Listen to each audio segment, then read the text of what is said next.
خداوند آپ کے ساتھ ہو، آپ کے ساتھ بھی ہو۔ ہمارے خداوند یسوع مسیح کی انجیل بمطابق مقدس متی، اے خداوند تیری تمجید ہو۔ مقدس متی کے مطابق لکھی گئی ہمارے خداوند یسوع مسیح کی انجیل، اس کا 5واں باب، اس کی 43ویں سے 48ویں آیت مقدسہ۔ تم سن چکے ہو کہ کہا گیا تھا اپنے ہمسائے کو پیار کر، اپنے دشمن سے کینہ رکھ، لیکن میں تم سے یہ کہتا ہوں کہ اپنے دشمنوں کو پیار کرو اور اپنے ستانے والوں کے لیے دعا مانگو، اور جو تمہیں ستائیں اور بدنام کریں ان کے لیے دعا مانگو، تاکہ تم اپنے باپ کے جو آسمان پر ہے فرزند ٹھہرو، کیونکہ وہ اپنے سورج کو بدوں اور نیکوں پر طلوع کرتا ہے اور راست بازوں اور ناراستوں پر می برساتا ہے۔ کیونکہ اگر انہی کو پیار کرو جو تمہیں پیار کرتے ہیں تو تمہارے لیے کیا اجر ہے؟ کیا محصول لینے والے بھی ایسا نہیں کرتے؟ اگر تم فقط اپنے بھائیوں کو ہی سلام کرو تو تم کیا فیاضی کرتے ہو؟ کیا غیر قوموں کے لوگ بھی ایسا نہیں کرتے؟ اس واسطے تم کامل بنو جیسا تمہارا آسمانی باپ کامل ہے۔ انجیل جلیل کے وسیلہ سے ہم سب کی خطائیں معاف کی جائیں۔ ہم سی تیری ستائش ہے۔ بیٹھ جائیں۔ مسیح خدا کے عزیز بھائی بہنوں، ہم خدا کا شکر ادا کرتے ہیں آج کے اس دن، اس وقت کے لیے، اور تمام آپ کی زندگیوں کے لیے جو خدا کی حضوری میں ہے کہ خدا آپ سب کو اپنی برکات سے ممور مالا مال فرمائے، اور دعا کرتے ہیں مس جویریہ کے لیے جو پال آباد چرچ کی سنڈے اسکول کی ٹیچر ہے، وہ مسیحی تربیت کے لیے ملک میں تمام پیرشز سے لوگ وہاں پر پہنچے ہوئے ہیں کہ خدا اس ٹیم کو اور بالخصوص ہمارے اس پیرش کی بیٹی کو اپنی فاصلے اپنی برکات سے ممور مالا مال کرے۔ آج ہم دعا کرتے ہیں اپنے بھائی بوٹا کے لیے جو خدا میں سو گئے ہیں کہ خدا اپنی بارگاہوں میں قبول فرمائے اور ان کے خاندان کو تسلی اور تشفی دے۔ جبکہ آج عالمی سطح پر پناہ گزینوں کا دن منایا جا رہا ہے، اور ایک بڑی خوبصورت بات ہے جو ہم اپنے ہمسائے بھائیوں سے سیکھتے ہیں۔ وہ کہتے ہیں اکثر اوقات حمد کرتے ہوئے کہ میں رب کی پناہ مانگتا ہوں، میں اللہ کی پناہ مانگتا ہوں، اور یاد رکھیں کہ بائبل میں بھی یہ بات لکھی ہوئی ہے کہ میں اپنے رب کی پناہ مانگتا ہوں۔ یہ پناہ کا مطلب ہوتا ہے کہ جب انسان پریشانی میں ہو، دکھ میں ہو، بیماری میں ہو، اور سب سے بڑھ کر یہ کہ کسی مصیبت میں پھنسا ہو، تو پھر یہ بات کہی جاتی ہے کہ رب میں تیری پناہ مانگتا ہوں۔ تو پھر ہم خدا کی حضوری میں آ جاتے ہیں، تو پھر ہم اپنا تمام دکھ، درد، بیماری، مصیبت خدا کے حضور میں انڈے دیتے ہیں، پھر وہ جانے اور اس کے کام جانے۔ آج کی اس عبادت میں ہم ان تمام لوگوں کے لیے بھی دعا کرتے ہیں جو غیر ملکوں میں پناہ گزین بنے ہوئے کہ خدا ان کا حامی ناصر بنے اور ان کی ہر طرح سے مدد اور رہنمائی اور سہایتا کرے۔ آج کی پہلی تلاوت میں ہم نے سنا ہے مقدس پالوس رسول یہ بات فرماتے ہیں کرنتھیوں کی کلیسیا کو اپنا دوسرا خط لکھتے ہوئے کہ مسیح ہماری خاطر کیا بن گیا؟ غریب بن گیا۔ وہ غریب اس طرح بنا کہ کلام میں لکھا ہوا ہے کہ آسمان جو ہے خدا کا کیا ہے؟ تخت ہے، اور زمین اس کے پاؤں کی کیا ہے؟ چوکی ہے۔ دیکھیں وہ آسمان کو چھوڑ کر زمین پر آ گیا، کیونکہ زمین اس کے پاؤں کی کیا ہے؟ چوکی ہے۔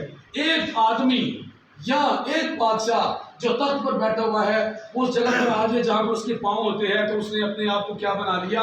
غریب بنا لیا۔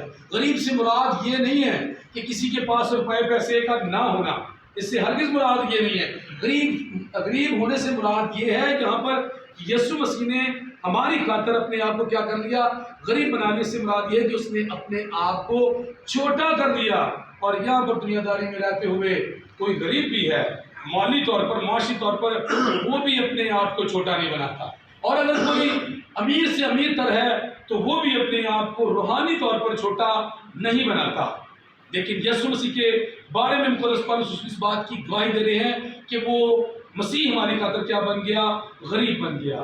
جبکہ آج کی پہلی تلاوت میں یہ بھی فرمایا گیا ہے، بہت سارے دوسرے کاموں میں تیتس سے کہا گیا، اس کے دوسرے ساتھیوں سے کہا گیا کہ تم ہر کام میں کیا کرتے ہو؟ سبقت لے جاتے ہو، نیکی کے کاموں میں، بھلائی کے کاموں میں، اچھائی کے کاموں میں، لیکن میں تم سے کہتا ہوں کہ ایک کام اور ہے، وہ کام کون سے ہے کہ خیرات کے کاموں میں بھی کیا کرو، آگے بڑھ چڑھ کر حصہ لو، اس کام میں بھی سبقت لے جاؤ۔ اور وہ خیرات کا کام، میں کئی بار یہ بات کہتا ہوں، ضروری نہیں ہے کہ وہ روپے اور پیسوں کے حوالے سے ہو، وہ بھی خیرات کا کام، وہ دیا یکی کا کام، وہ شکرگزاری کا کام آپ کی زندگی سے نکل سکتا ہے۔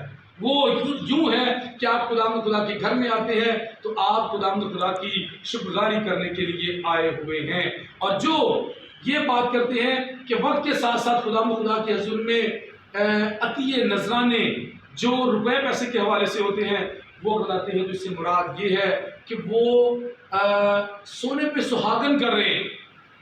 ایسا ہونا چاہیے، ایک ایمان لانا اور پھر خداوند خدا کے حضور میں عطیہ نذرانہ دینا، یہی خداوند خدا کا بندہ مقدس پولس رسول آج تینتھیوں کی کلیسیا کو اپنا دوسرا خط لکھتے ہوئے سکھا رہے کہ جیسے تم دوسرے کاموں میں ہر طرح سے سبقت لے جاتے ہو نا، یہ بھی ایک کام ہے، اس میں بھی کیا کرو، سبقت لے جاؤ۔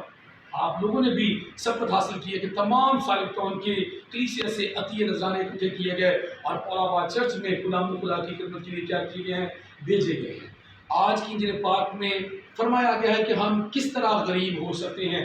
غریب ہم تب بنتے ہیں جو آج کی انجیل پاک میں یسوع مسیح نے فرمایا، مقدس پولس رسول نے سکھایا کہ مسیح ہماری خاطر غریب بنا ہے، اور یسوع مسیح کہتے ہیں کہ کیسے غریب بننا ہے۔ یسوع مسیح نے کہا کہ میں تم سے کہتا ہوں کہ اگلوں سے یا پچھلوں سے یہ بات کہی گئی تھی کہ اپنے دشمن سے کیا کر، کینہ رکھ، اور اپنے ہمسائے کو کیا کر، پیار کر۔ لیکن یسوع مسیح کہہ رہے میں تم سے سچ کہتا ہوں کہ جو کوئی اپنے دشمن سے پیار کرتا ہے، اپنے ستانے والوں کے لیے دعا کرتا ہے، تو خداوند خدا کی طرف سے وہ کیا کرتا ہے، اجر حاصل کرتا ہے۔ اور یاد رکھیں کہ یہ ہے وہ قاعدہ کلیہ اور طریقہ کار کہ ہم کس طرح غریب بنتے ہیں خداوند خدا کی نظر میں، روپے پیسے کے حوالے سے نہیں، اندر سے غریب ہونا، کیونکہ کلام میں لکھا ہوا ہے کہ مبارک ہیں وہ جو دل کے غریب ہیں، کیونکہ وہ خداوند خدا کی کیا کریں گے، بادشاہی کے وارث ہوں گے۔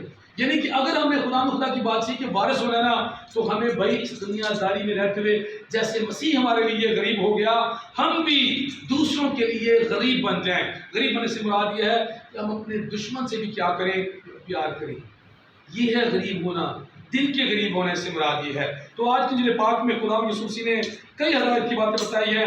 یہاں پر یسوع مسیح نے کہا کہ میں تم سے سچ کہتا ہوں کہ جس طرح خداوند خدا اپنے سورج کو نیک اور بدوں پر تعلق کرتا ہے، وہ اسی طرح ہر بشر کے لیے وہ اس کی جو ہے نا ایک جیسی ساری باتیں ہیں، کا سورج ہو، کا بارش ہو، ہر ایک پر جو ہے نا ایک جیسی ٹپکے گی، اور ہر ایک پر ایک جیسی کیا ہوگی، روشنی آئے گی۔ جبکہ خداوند یسوع مسیح نے یہ بھی بات فرمائی ہے جو ہدایت کے طور پر ہے۔ یسوع مسیح نے کہا کہ تم کیا فیاضی کرتے ہو جب تم غیر لوگوں کی طرح اپنوں سے ہی کیا کرتے ہو، سلام دعا لیتے ہو۔ اگر تم اپنوں کو ہی سلام کرو تو پھر تمہاری کیا فیاضی ہے، تمہارا کیا اجر ہے۔ جبکہ تھوڑے دنوں پہلے ہم نے یہ بات پڑھی تھی کہ یسوع مسیح نے کہا تھا کہ راہ میں کسی کو سلام نہ کرنا، اور آپ اس کے بارے میں سکھایا گیا تھا کہ راہ میں جاتے ہوئے کسی کو سلام کرنا ہی نہیں ہے۔ ایکچوئل اس سے مراد یہ نہیں ہے، کیونکہ یسوع مسیح نے وہاں شاگردوں کو کہیں بھیجا تھا، کیا کام کرنے کے لیے، منادی کرنے کے لیے، کہ راہ میں کسی کے ساتھ مخاطب نہ ہونا، سلام نہ لینا، دعا نہ لینا۔ ایسا نہ ہو کہ تمہیں راہ میں پھنسائے رکھیں اور تم خداوند خدا کے کام میں کیا کرو، خلل ڈالو۔ اس لیے راہ میں کسی کو سلام کرو، اس سے مراد یہ تھا کہ صرف جب آپ خداوند خدا کے گھر میں آتے ہیں کسی کے ساتھ مخاطب نہ ہو، ڈائریکٹ خداوند خدا کی حضوری میں آئیں اور خداوند خدا کی حضوری میں آپ اس کے نام کو جلال دیں۔ جبکہ آج کی انجیل پاک میں اس نے کہا ہے کہ غیر قوموں کے لوگ صرف اپنے ہو گئی مسل، اور جو ہے نا دوسرے لوگ کیا کرتے ہیں، صرف فقیر اور فیسی اپنے لوگوں کو ہی سلام کرتے ہیں۔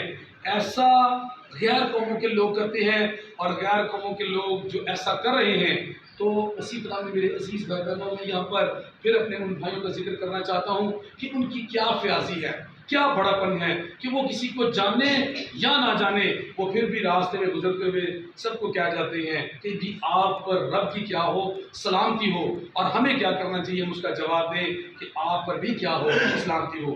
جبکہ انجیل پاک میں یسوع مسیح نے یہ بات سمجھانے کی ہمیں کیا کی ہے، کوشش کی ہے کہ ہم اس بات کو سمجھیں کہ راہ میں گزرتے ہوئے ہم دوسروں کے ساتھ مخاطب ہوں، سلام بھیجیں، دعا بھیجیں، اور صرف ہم اگر اپنوں کو ہی پیار کریں، اپنوں کو ہی سلام دعا کریں تو ہمارے لیے کوئی اجر نہیں ہے۔ ہمارے لیے اجر تب بنتا ہے جب ہم دوسروں کو بھی جس سے نہیں جانتے اس کے لیے بھی خدا سے کیا مانگے؟ اسلام کی مانگے۔ خدا مجھے اور آپ کو یہ توفیق دے کہ آج کے کلام کے ذریعے سے ہم تمام لوگوں میں جو خدا کے لوگ ہیں، بیٹے اور بیٹیاں ہیں، اپنے اس اثر و رسوخ کو چھوڑ دیں جو خدا یسوع مسیح نے ہمیں سکھایا ہے کہ تم کیا کرو کہ ان لوگوں کے لیے جو تمہارے دشمن ہیں، تم سے نفرت رکھتے ہیں، ان کے لیے خدا کے حضور کیا کرو؟ دعا کرو۔ خدا مجھے اور آپ کو اس لائق ٹھہرائے کہ ہم ایسا کر کے خدا کے نام کو جلال دے سکیں۔ مسیح ہمارے خدا کے وسیلہ سے آمین۔